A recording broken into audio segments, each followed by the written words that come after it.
Welcome to Midnight Mysteries. Did you know that over 90% of our viewers don't subscribe? If you enjoy this video, please subscribe and hit the like button. We're aiming for 5,000 likes on this one. Let's dive into today's tale. There are moments in life that seem ordinary until they're not. Looking back, you realize they marked the beginning of something extraordinary. My story starts 2 years after my husband David passed away. The house was silent. Not just quiet, but a heavy stillness that enveloped my soul, making me forget what warmth felt like. Ethan, David's son from his first marriage, had stayed with me since his father's death. He was only 18 then. Broken, distant, and angry, I was a grieving widow struggling to hold our lives together. Over time, we settled into a routine shared breakfasts, silent dinners, and small talk about college or groceries. But one evening, everything changed. We were watching an action movie, one of those loud, fast-paced films with just enough emotion to keep you hooked. Ethan sat beside me on the couch as he often did, but something was different. His voice was deeper, his shoulders broader, his presence more commanding. I caught myself noticing and quickly looked away. Stop it, I thought. He's your stepson. But the air between us had shifted. During a quiet scene, he leaned closer, his arm resting behind me on the couch. I felt the warmth of his skin, the faint rhythm of his breath. I froze. The screen lit up with a romantic scene, and I sensed him watching me instead of the movie. "Emma," he said softly, his voice low and filled with something I couldn't name. "Yes," I replied, not turning to face him. "I just wanted to thank you for staying, for holding everything together when it all fell apart." His words struck me deeply, stealing my breath. "Of course," I said, managing a faint smile. "Your family..." His gaze lingered, stirring something I didn't want to acknowledge. After that night, things changed subtly, quietly but undeniably. Ethan started talking more, helping around the house, noticing small things like a new outfit, or my tired eyes. One morning I found him making breakfast. "You don't have to," I said. "You always do everything," he replied. "Let me take care of something for once." That day, as he smiled and handed me coffee, I realized he was no longer a boy. A few days later, I caught him watching me from the kitchen doorway, intentionally, curiously, his gaze lingering. That night, I stood before the mirror, studying the woman I'd become in my 40s, graceful, strong, deserving of what? I wasn't sure. Then came my birthday. I walked into the house to find candles lit, soft jazz playing, and a red dress laid out on the bed with a handwritten note. "You deserve to feel beautiful again. Let me make tonight about you, Ethan." The dress was daring, elegant, backless. Part of me hesitated, but another part craved feeling alive. I wore it. When I came downstairs, Ethan's eyes widened, not with surprise but with admiration. He didn't say much. He didn't need to. He poured wine, pulled out my chair, and served a dinner. He'd made himself. We talked, really talked about grief, hope, and who we'd become after losing David. Then he looked at me, his eyes soft but heavy. "You know," he said, "I used to think of you as my stepmom, but lately it's hard to explain. You're just Emma and I care about you deeply." The room fell silent. "I shouldn't say this. I know," he added, "but you make me want to be better for you." My breath caught. I wanted to speak, but no words came. "Ethan, I need a moment," I whispered and walked upstairs. That night, I couldn't sleep. My heart raced with emotions I couldn't name. I wasn't naive. I knew the world wouldn't understand. But that evening had shifted something, not just between us, but within me. For the first time in years, I didn't feel invisible. I felt seen, wanted alive. But this wasn't the end of the story. It was just the beginning. The morning after my birthday, I avoided Ethan, not out of anger, but because I didn't trust myself. Every time I closed my eyes, I felt his gaze, the heat in his words, the boldness that awakened something in me. I told myself it was the wine, the moment the loneliness. But when I saw him in the kitchen, sleeves rolled up hair, slightly messy, humming to himself, I knew it wasn't just the wine, it was him, and I was changing because of him. "Morning," he said with a soft smile, handing me coffee as if nothing had happened. "Morning," I whispered, avoiding his eyes. He leaned against the counter, arms folded. "About last night." "You don't have to say anything," I interrupted. "I know it's complicated," he continued. "I just wanted you to feel something again, even for one night." I looked at him, really looked, and saw a man, not a kid with a crush, but a man who knew what he was doing. "I did feel something," I said quietly. "But that's the problem." He didn't reply immediately. Then he stepped closer. "Emma," he said softly, "maybe it's not a problem. Maybe it's just real." I backed away. "I can't think like that." "But you already are," he said, not accusingly, just honestly. The rest of the day passed in a blur. I tried to keep my distance, but he was everywhere, helping with laundry, fixing a shelf, reading in the living room, but glancing at me when he thought I wasn't looking. I went to bed early, but sleep eluded me. Sometime after midnight, I heard a knock on my door, soft but deliberate. I opened it to find Ethan standing there in a black hoodie and sweatpants, his hair damp from a shower. "I couldn't sleep," he said, his voice low. "I'm not here to make things harder. I just wanted to talk." Something in his tone made me open the door wider. We sat on the edge of my bed, inches apart, silent at first. The stillness wrapped around us like a fragile thread ready to unravel. "I've been holding this in for a long time," he finally said. "I didn't want to cross a line, but you're not just someone who took care of me. You're the first person I've ever really seen, and who sees me back." My throat tightened. I turned to him, my voice barely a whisper. "You don't know how hard this is for me." "I do," he replied. "But maybe it's only hard because it matters." Without asking, he gently took my hand, his touch light but electric. I didn't pull away. "Emma," he said again, "you can tell me to stop and I will. Just say it." I opened my mouth but no words came, because I didn't want him to stop. My heart pounded, torn between instincts screaming that this was wrong and emotions insisting it felt right. I leaned my head against his shoulder, closing my eyes. "I'm tired of pretending," I whispered. He turned toward me slowly, carefully. Our lips met, and this time I didn't stop it. Choices had been made, and nothing about it felt like a mistake. In the darkness, when emotions broke free, Ethan and I lost ourselves in each other. But morning changed everything. The first ray of sunlight touched my face, and I woke to find Ethan still sleeping. His face peaceful, as if years of weariness had melted away.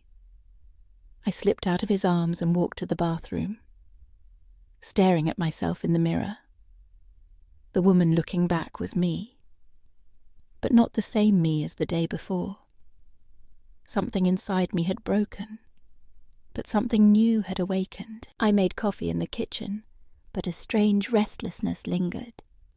It felt like something was unfinished, like something important was coming. Then the doorbell rang. I opened it to find Laura David's sister standing there. She used to visit occasionally, but why was she here now so suddenly? "Emma, can I come in?" she asked. "Yes, of course," I replied. a strange unease settling in my heart. As soon as she sat down, she said, "I've been having strange dreams lately about David. And you like something's wrong." I gripped my cup tighter. "What do you mean?" "I don't know," she said, looking into my eyes. "It just feels like David's soul isn't at peace." My hands trembled. Had Ethan and I truly crossed a line? Laura eventually left, but her words echoed in my mind. When Ethan woke and saw me, he smiled instantly. "You're still here. I thought you might be gone." I looked at him and took a deep breath. "Ethan, we need to talk." His smile faded. "What happened last night was real, but that doesn't mean we can do whatever we want. The world people, they'll never accept us." "And your heart?" he asked softly. "Does it accept it?" I stayed silent because the truth was, yes, my heart had already accepted him. "Emma," he said, "I'm not here to steal you. I want you to choose, even if that choice means I step back." His eyes, filled with honest vulnerability, held mine. I took his hand gently. "Give me time to understand myself." "As much as you need," he said. "I'll be here always." After that morning, the world felt quieter, not peaceful but tense, like the calm before a storm. Ethan gave me space as promised. He wasn't distant, but he wasn't too close either. He was waiting, watching. Every glance between us felt heavier than words. Every touch, a brush of fingers, a lingering look, a question left unanswered. One evening, I stood in the garden, watching the sun melt into the horizon. The sky was painted in soft oranges and deep purples. A beautiful mess, just like me. That's when Rachel, an old friend I hadn't spoken to in years, called. "Emma," she said, "I had a dream about you last night. You were crying in a wedding dress, but not because you were happy." I laughed nervously. "That's oddly specific." "I just feel like you're about to make a choice. You'll regret," she said. Her words struck a nerve.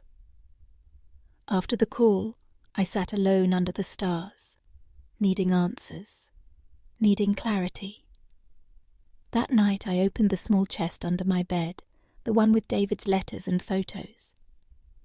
I hadn't looked at them since his death. One letter, folded more than the others, caught my eye.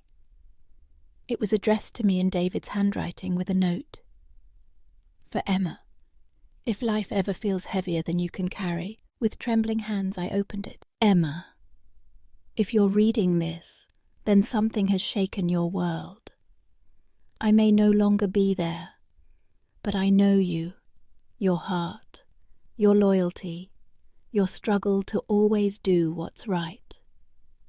But remember, this life isn't about what others think is right. It's about what brings you peace. Even after I'm gone, don't chain yourself to memories of me. You deserve to love again, even if the world says you shouldn't. Don't be afraid to choose what sets you free. With all my love." Dear tears spilled down my cheeks. David's words didn't just give me peace. They gave me permission. The next morning I found Ethan in the kitchen quietly making coffee. He turned when he saw me, hopeful but cautious. "I read something last night," I said softly. "It was from David, and it changed everything." Ethan stepped closer, searching my face. "Emma, what are you saying?" I took a deep breath, reached for his hand and whispered, "I'm saying I choose you." Ethan didn't respond with words. Instead, he pulled me into his arms, and in that embrace, I felt something I hadn't felt in years. Home, but every choice has a cost. We both knew this wouldn't be easy.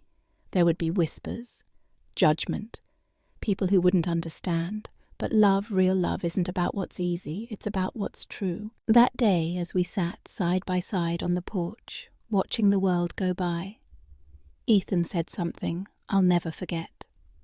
"Let them talk, Emma. I'll keep loving you through all of it." And I believed him. Our world had silently changed. A relationship that once felt impossible had become reality. Ethan and I weren't just living under the same roof anymore. We were bound by the same heartbeat. Every glance, every touch, every word carried new meaning. But the world doesn't stay silent. The first shock came when my stepsister Sophie showed up unannounced. "Surprise," she said, holding a gift. "I just felt like visiting you both." I glanced at Ethan. His eyes were fixed on the floor. "Ethan, you've changed so much," Sophie said teasingly. "So grown up and attractive." Her sudden arrival brought tension. Our secret felt fragile, ready to shatter. That night after Sophie went to bed, Ethan came to my room. "How long are we going to keep hiding, Emma? Until we're strong enough to face the world," I replied softly. He didn't say anything, but the pain in his eyes spoke volumes. The next day, Sophie asked casually, "Ethan's been awfully close to you lately, huh?" My heart skipped a beat. "He just helps out around the house," I said, keeping my voice steady, but her gaze lingered. "Something's going on, isn't it?" My heartbeat thundered. Reality was knocking. That same night, another blow came. There was a knock at the door, and it was David's brother, Brian.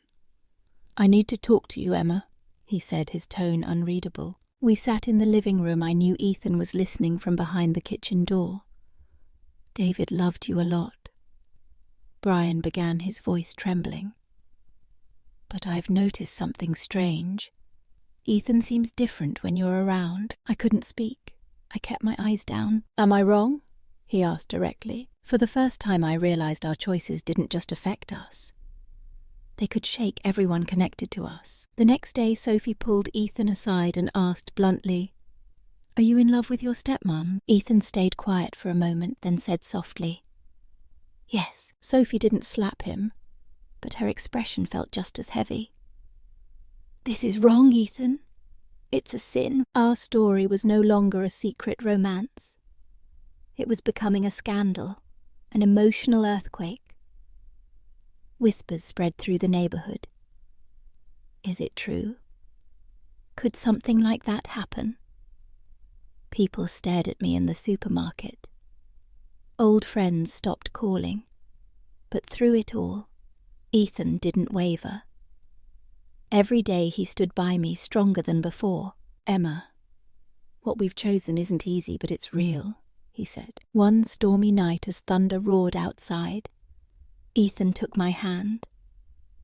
"I don't care if the whole world turns against us. What matters is, you're with me, right?" I looked into his eyes. There was no fear, only love. I knew. There was no turning back. "Yes, Ethan, I'm with you." But life wasn't done testing us. My phone rang. It was from the court. "You've been charged with an inappropriate relationship with your stepson." The phone fell from my hand. Who did this? How? And now what do we do? The court notice felt like a death sentence. My hands trembled as I held the papers, the black ink burning my soul, charged with engaging in an inappropriate relationship with a stepchild. The words echoed cruelly. I looked at Ethan sitting silently on the couch, fists clenched, jaw tight. "This isn't just gossip anymore," I whispered. "It's war," he replied, his voice low but fierce. "And whoever did this wants to destroy you." The news spread like wildfire. My workplace called saying they were reviewing my contract. Parents at the school stopped smiling. Friends unfriended me overnight, and Sophie, she wasn't quiet anymore. "I'm sorry, Emma," she said with fake sympathy, "but maybe this is for the best. Maybe now you'll see how sick this is." She didn't care about the truth. She cared about being right. The first court date arrived. I walked in with Ethan by my side, both of us dressed in black, not by choice, but because it felt like a funeral for the life we once knew. Brian was there. So was Sophie, and someone else I hadn't seen in years. David's mother. Her eyes, once warm, now saw me as filth. The judge asked calmly, "Emma Reed, do you understand the nature of the charges against you?" "I do," I said, my voice shaking but clear. "Do you admit guilt?" "No," I said firmly. "But I admit love. I admit truth.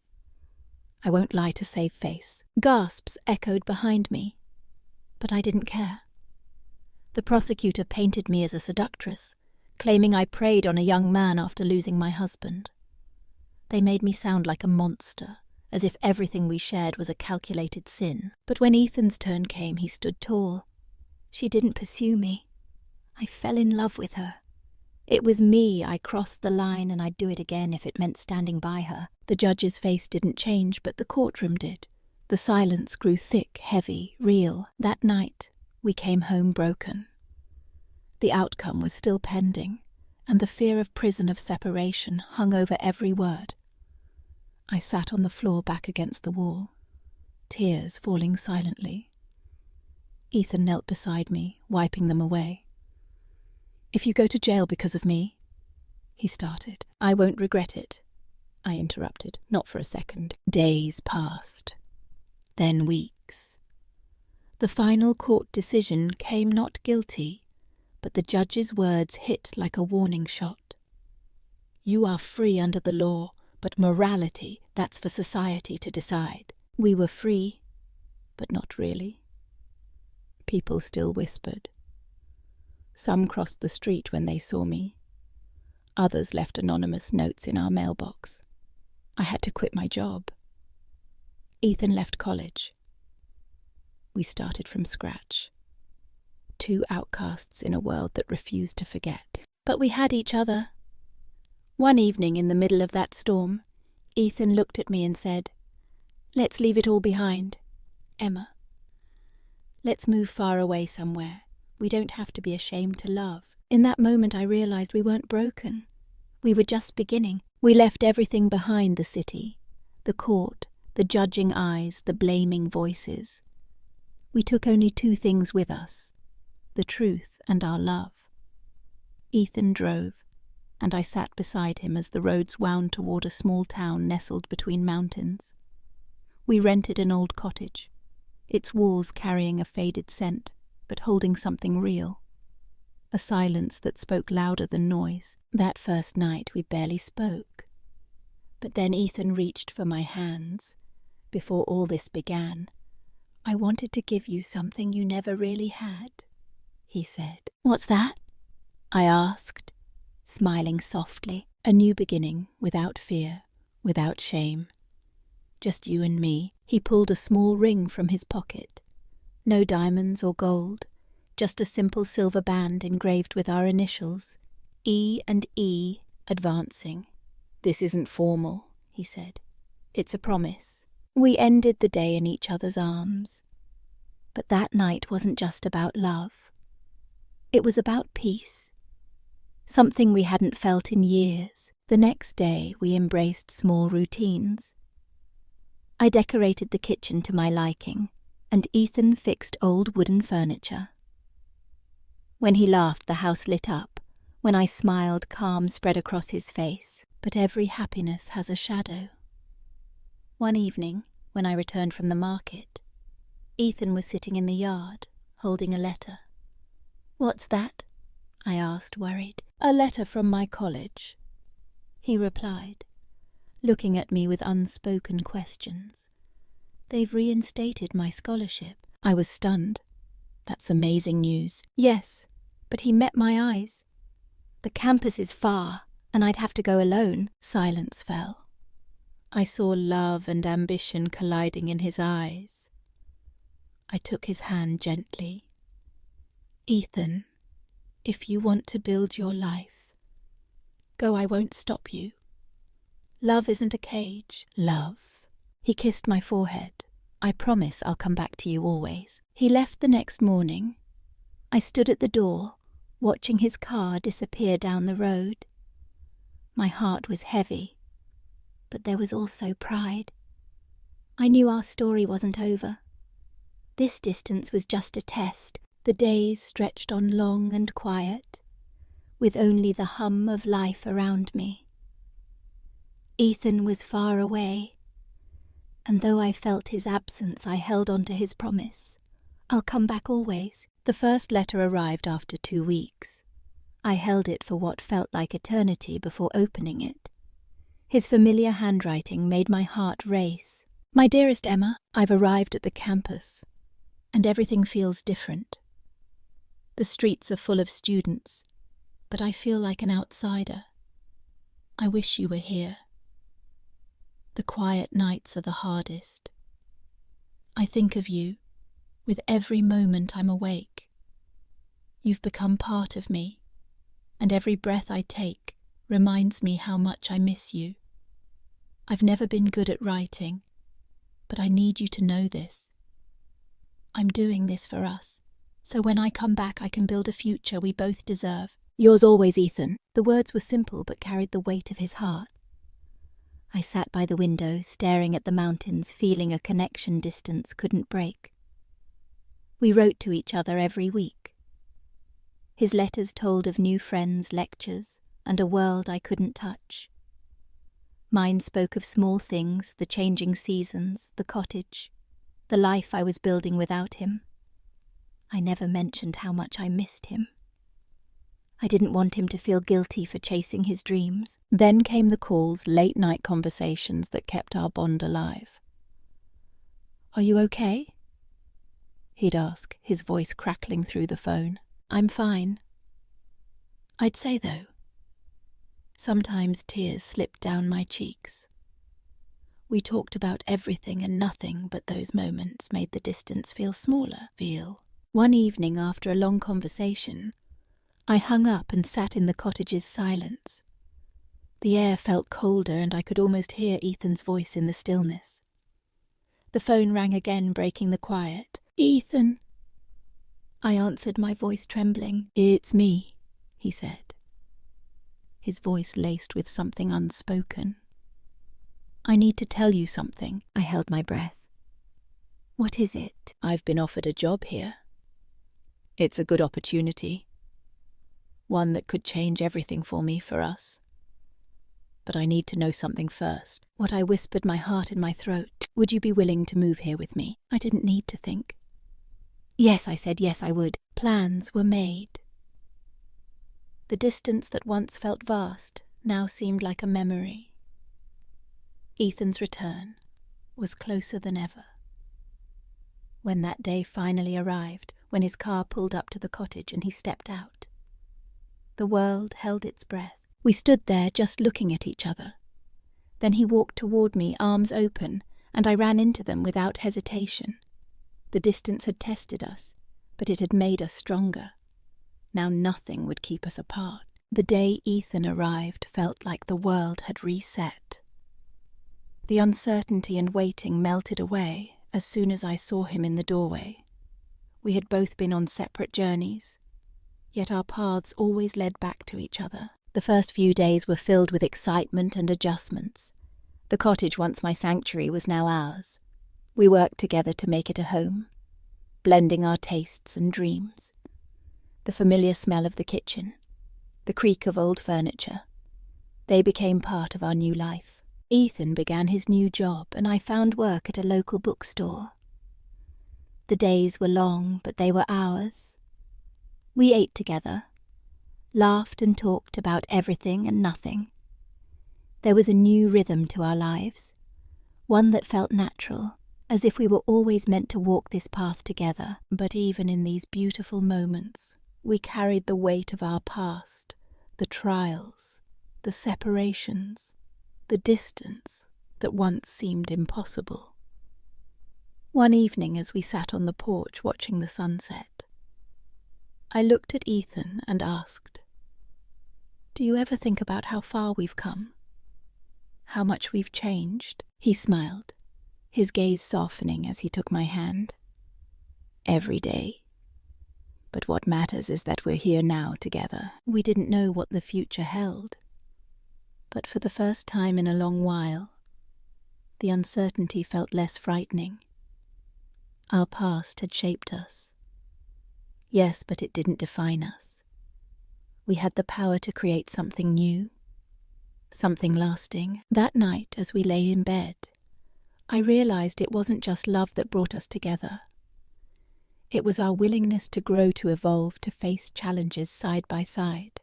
As I closed my eyes, I knew that no matter where life took us, we would always have each other. Thank you for watching. If you enjoyed this story, please like, subscribe, and hit the notification bell for more gripping tales. If you have a story of your own, share it in the comments below. Until next time, goodbye.